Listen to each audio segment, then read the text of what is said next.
This is a devastating smoking gun and one of countless existing smoking guns which prove Israel's genocidal intent, including that of Israeli Prime Minister Benjamin Netanyahu, who is of course wanted by the International Criminal Court on charges of war crimes and crimes against humanity. Now, it is important not to let Netanyahu become the fall guy. Of course, he is a mass murdering war criminal, but Israel's genocide against the Palestinian people is a collective endeavour by the Israeli state, facilitated not least by the United States of America.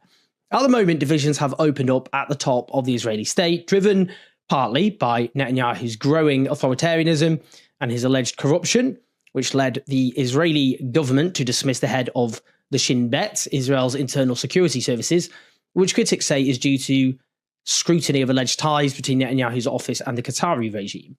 That's led to mass protests, and Netanyahu has pronounced there will be no civil war, which is not normally regarded as a reassuring statement to have to issue. But Netanyahu has been Israel's leader during Israel's genocide, and just because elements of the state may or may not have motives for, say, leaking things, doesn't mean it's not true. And with that in mind, we turn to a story in an Israeli newspaper. Online, Ynet is the portal of Yedioth Ahronoth, which is the biggest newspaper in Israel by circulation. It's a story about Herzl Halevi, who was the chief of the general staff of the so-called Israel Defense Forces from January 2023 to this month, that is, during 7th October and almost the entirety of the genocide.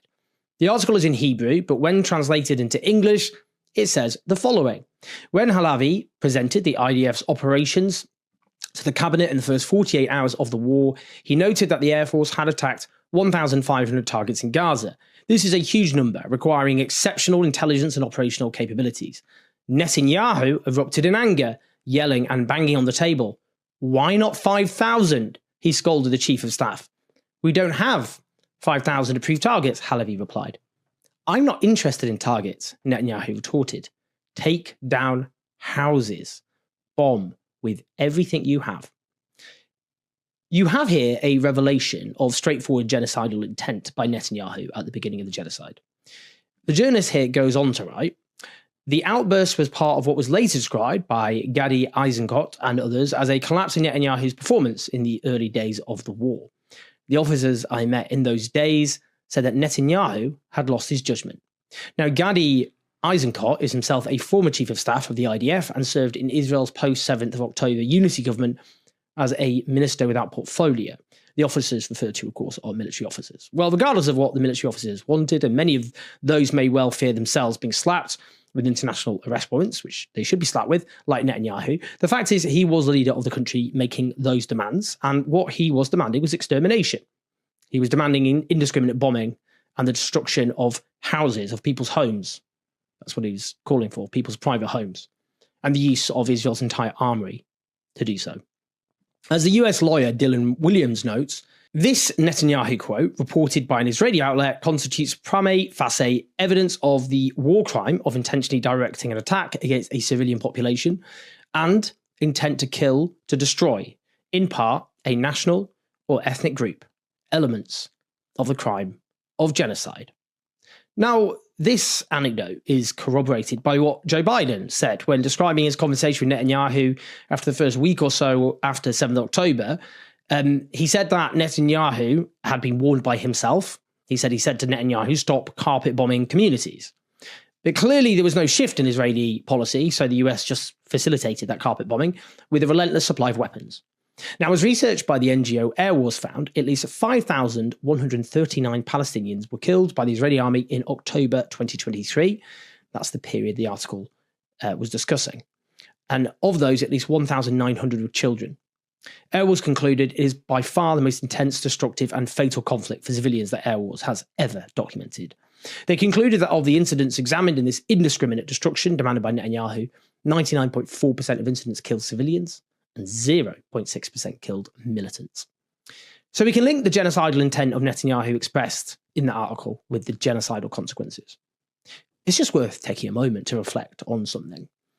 All the way through this genocide, the claims that the Israeli state was merely targeting Hamas militants in a so-called war, that Israel was doing its best to avoid civilian casualties, that civilian deaths were caused by Hamas's use of so-called human shields, All of these claims were treated not only as risible, they formed the dominant narrative in the Western media. The few with a mainstream platform who dissented from such obscene, absurd claims were the ones treated as fringe, as extreme, the ones promoting outrageous smears, blood libels, indeed anti-Semitic or Hamas apologist smears against Israel. Even as Gaza was reduced to rubble before our eyes, even as tens of thousands were butchered, and this tiny strip of land was turned into a mass grave. It was obvious from the very beginning what Israel was doing, given the incessant public genocidal statements made by Israeli leaders, by Israeli officials, that Israel was deliberately killing civilians on a mass scale. This is a very important point. The killing of Palestinian civilians was not simply the inevitable, unfortunate consequence of disproportionate military action, which is about as far as some Western media outlets were prepared to even debate. The killing of civilians was and is deliberate. The slaughter of civilians is intentional.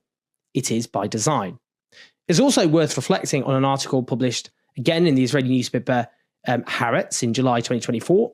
According to this article, as soon as the war with Hamas began on October 7th, Prime Minister Benjamin Netanyahu ordered that the army's recording system be turned off in the command centre at army headquarters, which is where all security cabinet meetings and other defence-related meetings were being held in those days. The army complied with this order. According to Haaretz, the recording system is automatically in operation. It records everything, but Netanyahu demanded that security cabinet meetings, and indeed any other meetings he specified, would no longer be recorded or transcribed by the IDF, but only by the Prime Minister's office. This is an extremely convenient way of suppressing evidence of criminal and indeed genocidal intent of the sort reported in that Israeli newspaper. But what of the plans being proposed now? Well, the Financial Times explains that the Israeli military has drawn up plans to reconquer Gaza in a bid to finally defeat Hamas. It's not yet been approved by the Security Cabinet. It had been devised by the new IDF Chief of Staff with the unofficial backing of far-right ministers. Frankly, it's terrifying. Gaza is already one of the most densely populated communities on Earth, although we don't know how many, of course, of its pre-genocide population has been slaughtered. It was about 2.3 million. It has a land area similar to East London.